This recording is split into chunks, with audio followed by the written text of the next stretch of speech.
Students, आज हम करने जा रहे हैं 2019 नवंबर पेपर का पार्ट 2, जिसमें हम क्वेश्चन नंबर 11 से लेकर क्वेश्चन नंबर 40 तक सब सॉल्व करेंगे। आज ये पेपर कंप्लीट हो जाएगा, तो हमारे साथ बने रहें। अगर आपने अभी तक इसका फर्स्ट पार्ट नहीं देखा तो यहाँ ऊपर आने वाले आइकन पर क्लिक करें और इसका फर्स्ट पार्ट देख लें, तो फिर आपको सेकेंड पार्ट की ज़्यादा अच्छी अंडरस्टैंडिंग होगी।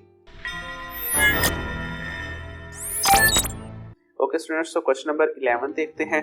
A load L is suspended from two springs that are in parallel. The extension of each spring is x. Okay.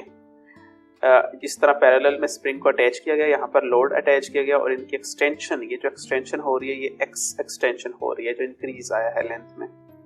The spring are then arranged to hang vertically one below the other. Okay, फिर हम springs को series में attach कर देते हैं कुछ इस तरह। In this new arrangement, what is the total extension of two springs? The total extension कितनी होगी?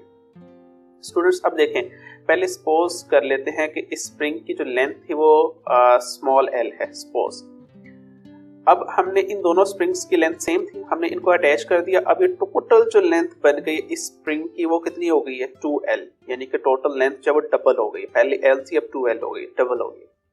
अगर लेंथ डबल हो जाए तो स्टूडेंट्स जो स्प्रिंग की एक्सटेंशन है वो भी डबल हो जाती है।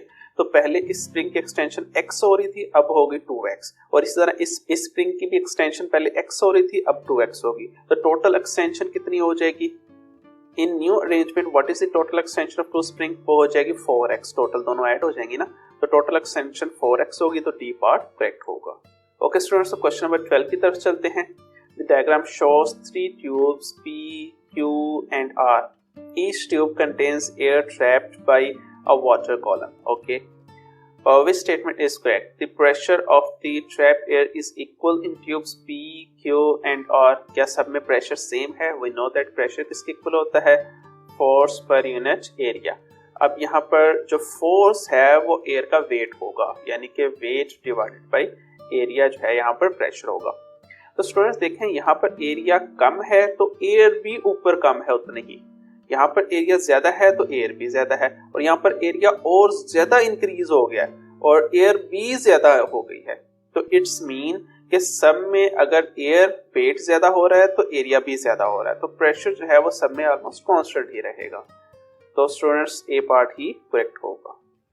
ओके स्टूडेंट्स, क्वेश्चन नंबर 13 की तरफ चलते हैं। Which graph shows the relationship between the pressure and the volume of a fixed mass of gas at constant temperature? तो हमने रिलेशन बताना है प्रेशर एंड वॉल्यूम का कांस्टेंट टेंपरेचर पर। तो स्टूडेंट्स अगर हम वॉल्यूम को डिक्रीज करते हैं तो प्रेशर इंक्रीज होता है, ओके, और अगर हम प्रेशर इंक्रीज करते हैं तो वॉल्यूम डिक्रीज होता है कांस्टेंट टेंपरेचर पर। दोनों का इनवर्स रिलेशन है। तो इनवर्स रिलेशन वाला जो ग्राफ है वो यहाँ पर B एंड C है, लेकिन स्टूडेंट्स B ग्राफ इस वजह से नहीं हो सकता क्योंकि यहाँ पर जो डिक्रीज आ रहा है वो कांस्टेंट है। गैस के प्रेशर और वॉल्यूम में कांस्टेंट डिक्रीज नहीं आता, ना ही इंक्रीज कांस्टेंट आता है ना ही डिक्रीज कांस्टेंट आता है, एक्सपोनेंशियल ग्राफ बनता है हमेशा।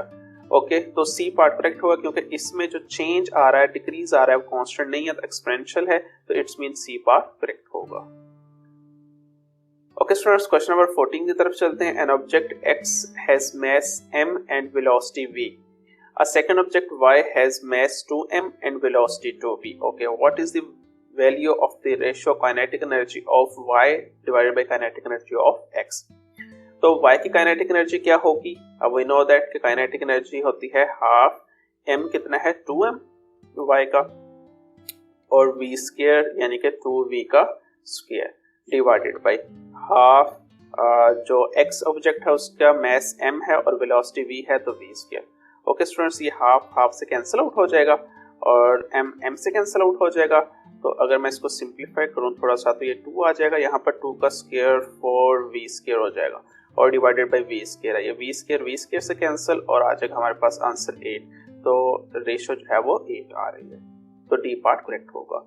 ओके स्टूडेंट्स, क्वेश्चन नंबर 15 की तरफ चलते हैं। Where is energy released by the fusion of hydrogen nuclei to form helium? Okay, यहाँ पर जो फ्यूजन है वो कहाँ हो रही है?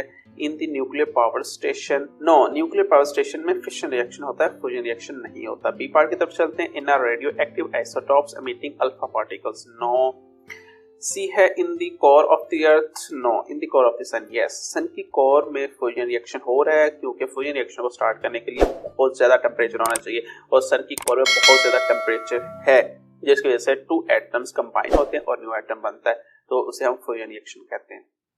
ओके स्टूडेंट्स, क्वेश्चन नंबर 16 की तरफ चलते हैं। A student use a newton meter to pull an object a distance d horizontal along a flat surface in a time t. The Newton meter readings is F. Okay, what is given by the expression F multiplied by t divided by time? So we know that F t divided by time क्या होगा? F t होता है work done, यानी कि work done divided by time, और work done divided by time is equal to होता है power, यानी work done per unit time is called power. Power की definition है, यानी कि power है, तो C part correct होगा। ओके स्टूडेंट्स, तो क्वेश्चन नंबर 17 की तरफ चलते हैं। A student is given a thermometer that reads 1 Celsius in a pure melting ice and 101 Celsius in pure boiling water. Okay student, अब देखें यहाँ पर आई थिंक थर्मोमीटर में कोई फॉल्ट है, वो प्योर आइस में 1 सेल्सियस टेम्परेचर बता रहा है, हालांकि 0 बताना चाहिए, और बॉइलिंग पॉइंट को 101 सेल्सियस बता रहा है, हालांकि ये 100 होना चाहिए। चलें नेक्स्ट क्वेश्चन की तरफ चलते हैं। She uses it to measure the temperature of some water before and after it is heated. How does the rise in temperature of the water calculate from her results compared with the correct value? क्या उसके result में और correct value में कोई difference होगा? अब student यहाँ पर पहले आपने ये सोचना है कि उसने मेजर क्या किया, उसने राइज इन टेम्परेचर मेजर किया कि जो फ्रीजिंग पॉइंट था वो 1 सेल्सियस पर है और जो बॉइलिंग पॉइंट है वो 101 सेल्सियस पर है, तो राइज इन टेम्परेचर कितना आया? टेम्परेचर में जो चेंज आया वो 100 सेल्सियस का आया, 101 डिवाइडेड -1 करेंगे, ओके 101 -1, तो 100 सेल्सियस का जो है वो चेंज आया। तो वी नो दैट के फ्रीजिंग पॉइंट और बॉइलिंग पॉइंट के दरमियान जो डिफरेंस है टेम्परेचर का, जो राइज इन टेम्परेचर वो 100 सेल्सियस है, तो वो भी 100 है और इसकी रेटिंग में 100 आ रही है, तो कोई मिस्टेक तो ना हुई। बेशक इंस्ट्रूमेंट जो है वो करेक्ट वर्क नहीं कर रहे, लेकिन वो जो मेजरमेंट करना चाह रही है वो उसकी करेक्ट आई है, तो इट्स मीन सेम है दोनों रेटिंग्स, तो कोई भी डिफरेंस नहीं आया। ओके स्टूडेंट्स, क्वेश्चन नंबर 18 की तरफ चलते हैं। A student makes 4 statements about evaporation and boiling. Okay, statement number 1 है both involves an increase in molecular separation. Statement 2 है both occurs only at fixed temperature. C है the both involves in the absorption of thermal energy. D है both occurs throughout the liquid. Okay students, यहाँ पर जो comparison है वो evaporation and बॉइलिंग्स का हो रहा है। तो इवेपोरेशन तो ऑल टेम्परेचर पर होती है और यहाँ पर, लेकिन उसने ऐसा नहीं कहा, उसने कहा कि ये फिक्स टेम्परेचर पर होती है, तो इट्स मीन बी स्टेटमेंट तो करेक्ट नहीं है। बॉइलिंग फिक्स स्टेटमेंट पर होती है, लेकिन यहाँ पर दोनों की बात हो रही है। फर्स्ट स्टेटमेंट है both involves an increase in molecular separation, इन दोनों में मॉलिक्यूलर सेपरेशन होती है, यस बिल्कुल होती है, तो ए स्टेटमेंट तो करेक्ट है क्योंकि इवेपोरेशन में मॉलिक्यूल्स हैं वो लिक्विड से अलग होते हैं और बॉइलिंग में भी अलग होते हैं। स्टेटमेंट नंबर 3 है both involves in the absorption of thermal energy, दोनों में थर्मल एनर्जी अब्जॉर्ब होती है, यस इवेपोरेशन में थर्मल एनर्जी एनवायरनमेंट से अब्जॉर्ब होती है और बॉइलिंग पॉइंट में हम हीट प्रोवाइड करते हैं, तो 3 स्टेटमेंट भी करेक्ट है। 4 है both occurs throughout the liquid, क्या दोनों थ्रू आउट द लिक्विड होते हैं? नो, बॉइलिंग एक जो है फिक्स पॉइंट पर होती है, तो थ्रू आउट द लिक्विड तो नहीं होती, तो 4 पॉइंट भी गलत है, तो 1 and 3 करेक्ट है, तो it's mean C part correct होगा। ओके स्टूडेंट्स, क्वेश्चन नंबर 19 की तरफ चलते हैं। How is specific latent heat defined? Specific latent heat किसकी डेफिनेशन हमने बतानी है। तो students the heat absorbed or emit by unit mass, yes, क्योंकि जब specific का word आ गया इट्स मीन अब ये unit mass की बात हो रही है। during a change of state without a temperature change, yes, इसमें state को change करते हैं, तो A part ही correct होगा। Okay students, question number 20 की तरफ चलते हैं। A syringe contain air is seat at one end, the piston is free to move. Okay, the air is heated. What happens to the average distance between air molecule and the density of the air? Okay students, तो जब हम इस air को heat up करेंगे तो heat up करने से होगा क्या कि इसके मॉलिक्यूल्स की मोशन इंक्रीज हो जाएगी और इस पिस्टन पर प्रेशर इंक्रीज होगा, जिसकी वजह से पिस्टन जो है वो बैकवर्ड डायरेक्शन में मूव कर जाएगा और जो मॉलिक्यूल्स हैं एयर के उनके दरमियान डिस्टेंस इंक्रीज हो जाएगा और डिस्टेंस इंक्रीज होने की वजह से एरिया वॉल्यूम ज्यादा हो गया, वॉल्यूम ज्यादा होने की वजह से इसकी डेंसिटी डिक्रीज हो जाएगी। तो मैं यहाँ पर बता देता हूँ कि वॉल्यूम इस एयर का इंक्रीज होगा और we know that volume increase हो रहा है तो डेंसिटी क्या होगी, ऑटोमेटिकली डिक्रीज होगी। तो ऑप्शंस को देखते हैं। Distance between air molecule increase, yes, and the density of the air decrease, yes, तो ए पार्ट ही करेक्ट होगा। ओके स्टूडेंट्स, अगर आपने अभी तक हमारे चैनल को सब्सक्राइब और बेल आइकन को प्रेस नहीं किया तो लाजमी कर दें, क्योंकि आने वाले इंपॉर्टेंट पेपर्स के जो सोल्यूशन है वो आप लोगों को टाइम से मिल सके। चलते हैं हमारे नेक्स्ट क्वेश्चन की तरफ जो कि है 21। ओके स्टूडेंट्स, तो क्वेश्चन नंबर 21 है a metal disc is heated to 600 Celsius and then lowered into a beaker of water. What happens to the mass of the metal disc and to the mass of the water in the beaker? Okay student, तो जब हम metal disc को heat करेंगे तो उसका mess में कोई difference नहीं आएगा, तो mass of the disc is unchanged, okay, no change. But लेकिन जब हम इसे वाटर में डिप करेंगे तो जब हीट वाटर को ट्रांसफर होगी तो हीट वाटर जो है वो इवेपोरेट हो जाएगा, उसके कुछ मॉलिक्यूल्स इवेपोरेट हो जाएंगे तो उसका जो मैस है वो डिक्रीज हो जाएगा। तो सी पार्ट ही करेक्ट होगा कि मैस जो वाटर है वो डिक्रीज होगा लेकिन जो मैस ऑफ डिस्क है वो अनचेंज रहेगा। ओके स्टूडेंट्स, क्वेश्चन नंबर 22 की तरफ चलते हैं। Which description defines the amplitude of the water wave in the REPL. तो वाटर वेव का एम्पलीट्यूड जो है वो हमने बताना है कि कौन सी स्टेटमेंट डिस्क्राइब कर रही है। स्टूडेंट वी नो दैट कि यहाँ से लेकर ये मिडल पॉइंट से लेकर इस पीक तक का जो डिस्टेंस होता है इसे एम्पलीट्यूड कहते हैं। ए मैं यहाँ पर मेंशन कर देता हूँ। तो ए ऑप्शन है half of the vertical distance between the trough and a peak. Yes, जो ट्रफ होता है वो ये है ट्रफ और पीक जो है वो ये है पीक। तो इन दोनों के दरमियान जो डिस्टेंस होगा उसका हाफ, यानी कि ये हाफ बेशक ऊपर की तरफ ले लें बेशक नीचे की तरफ, वो एम्पलीट्यूड होगा। तो बिल्कुल ठीक है, तो ए पार्ट ही करेक्ट होगा। ओके स्टूडेंट्स, तो क्वेश्चन नंबर 23 की तरफ चलते हैं।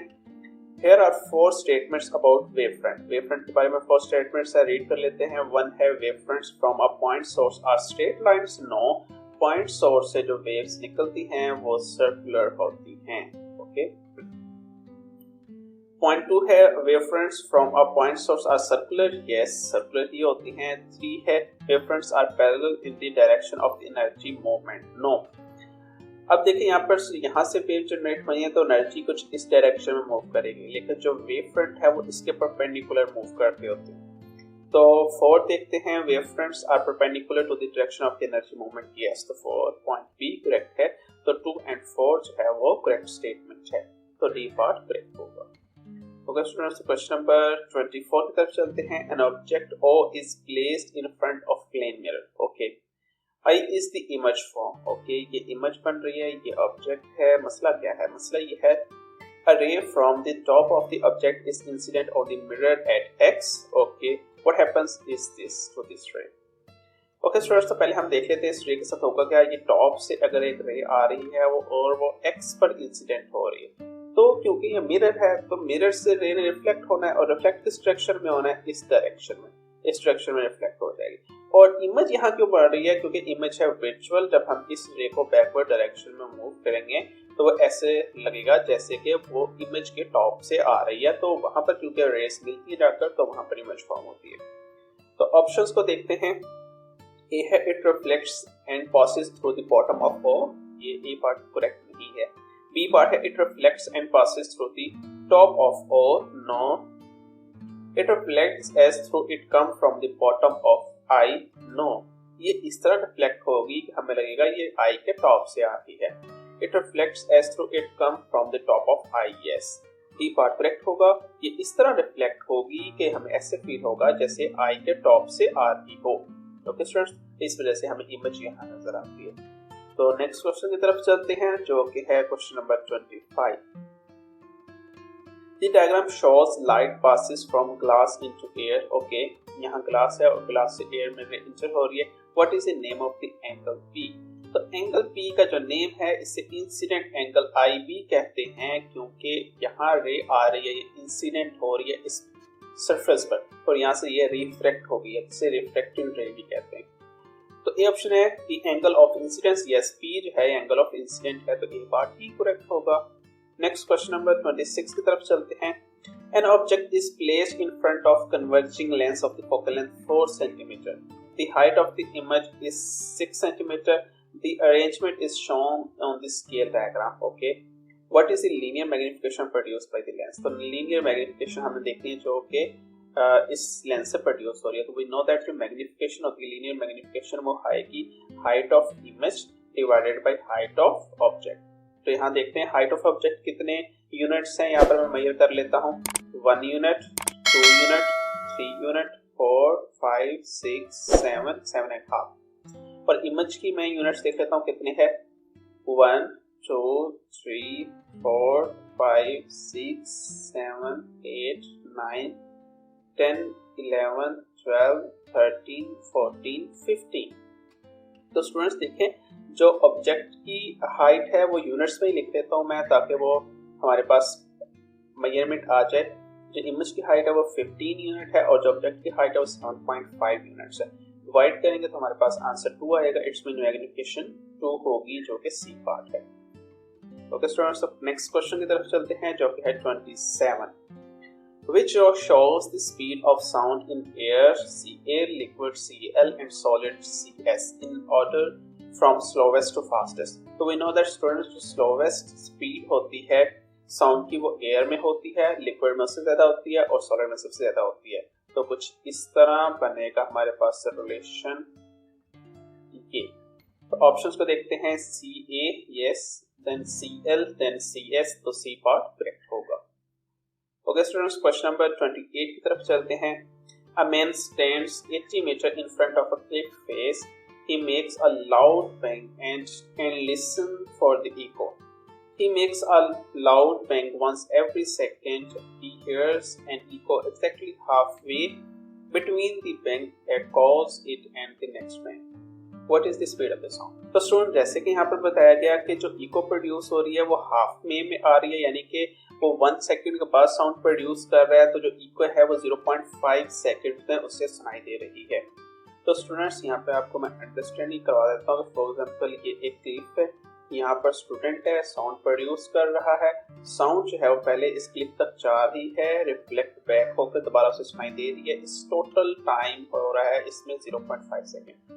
तो हमने सिर्फ जानने का टाइम लेना, क्यों? क्योंकि what is the speed of sound, हमने स्पीड फाइंड करनी है। तो हमें डिस्टेंस सिर्फ जानने का पता है जो कि 80 मीटर है, वन साइड डिस्टेंस 80 मीटर, हमें टाइम भी वन साइड लेना है, तो हमारे पास स्पीड आ जाएगी।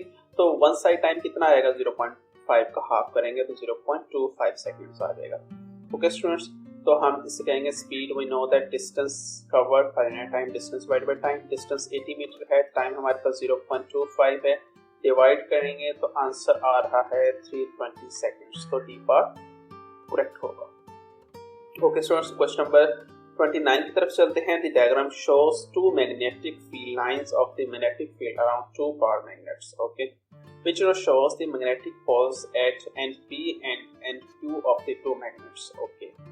तो P और Q पर कौन सा पावर मैग्नेट होगा, यानी कौन सा पोल होगा, वो हमने बताना है। तो वी नो दैट कि जो मैग्नेटिक फील्ड लाइंस निकलती हैं वो नॉर्थ पोल से निकलती हैं और जो इंटर होती हैं तो साउथ पोल में इंटर होती हैं। इसी तरह यहाँ से मैग्नेटिक फील्ड लाइंस निकल रही है, तो इट्स मीनिंग नॉर्थ पोल और ये साउथ पोल। तो P पर नॉर्थ पोल है एंड Q पर साउथ पोल, यही बताना है हमने कि P पर नॉर्थ पोल है एंड Q पर साउथ पोल, तो P पार्ट करेक्ट होगा।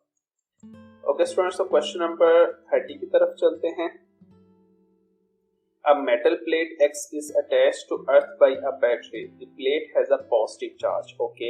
A second metal plate Y is initially uncharged and connected to the Earth. This plate is positioned parallel to X. Okay. What happens as Y is brought closer to X? जब हम Y को X के करीब लेके आएंगे तो students ये जो पॉजिटिव चार्जेस हैं ये इस प्लेट में नेगेटिव चार्जेस को प्रोड्यूस करेंगे, यानी कि नेगेटिव चार्जेस को अट्रैक्ट करेंगे और पॉजिटिव को रिपेल करेंगे।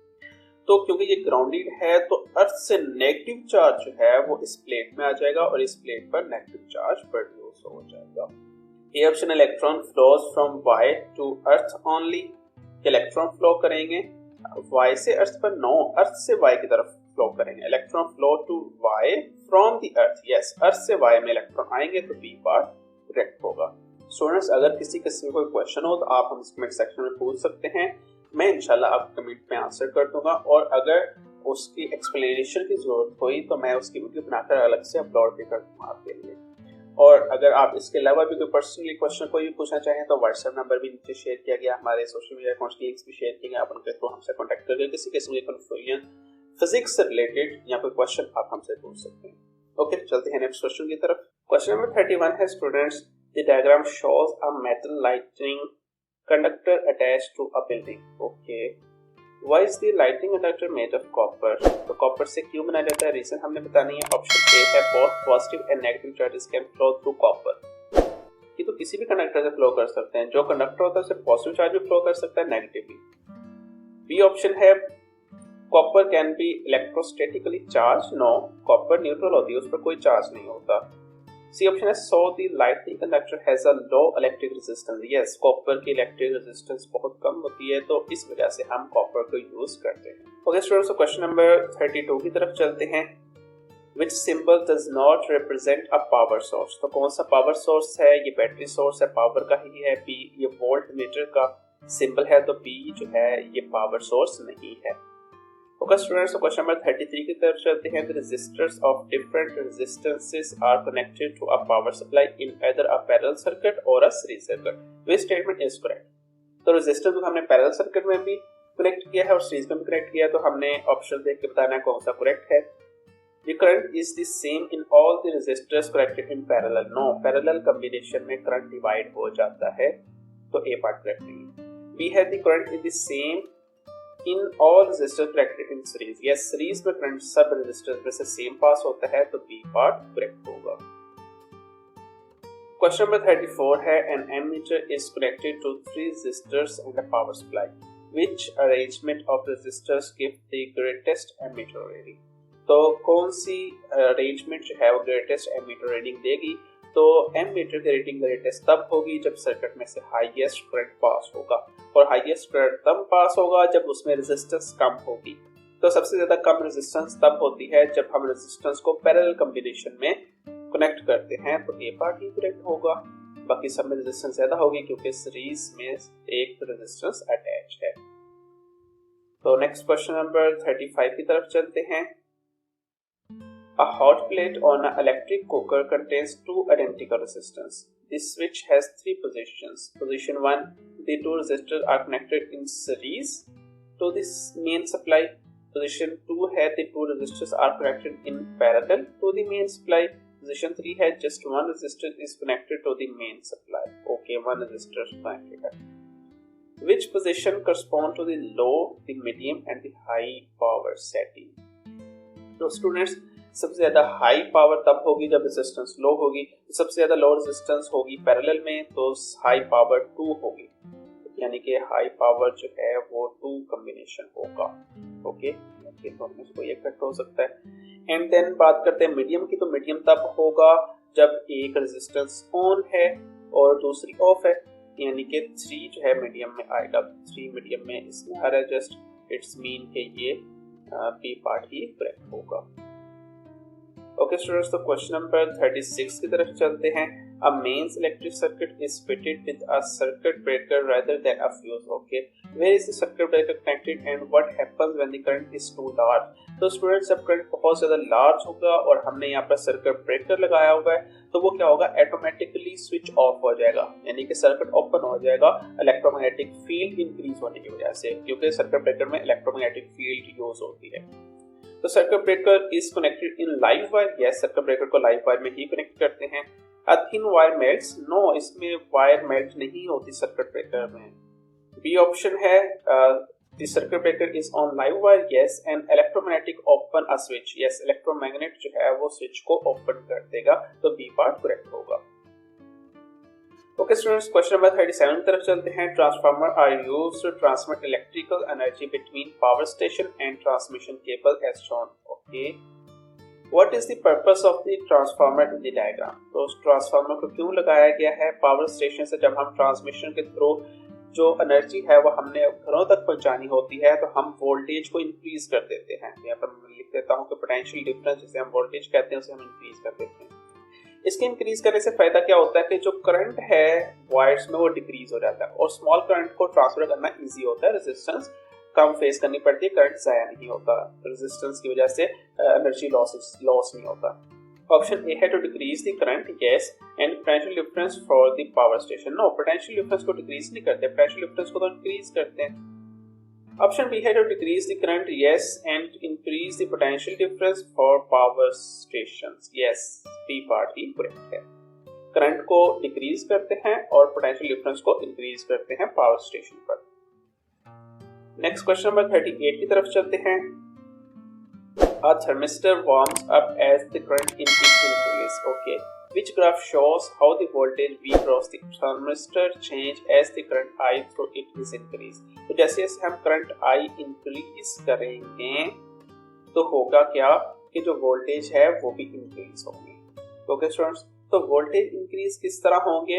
एक्सपोनेंशियली। पहले जो दोनों के दरमियान रिलेशन है वो डायरेक्टली होगा, यानी कि सी कॉन्स्टेंटली करंट इंक्रीज होने से वोल्टेज इंक्रीज होंगे, बट लेकिन एक लिमिट है, करंट इंक्रीज करने के साथ साथ हमेशा वोल्टेज इंक्रीज नहीं होंगे, वोल्टेज एक लिमिट पर जाकर कांस्टेंट भी हो जाते हैं। तो ये जो ग्राफ है एक्सपोनेंशियल ग्राफ बनता है इंक्रीजिंग का, तो ए पार्ट करेक्ट होगा।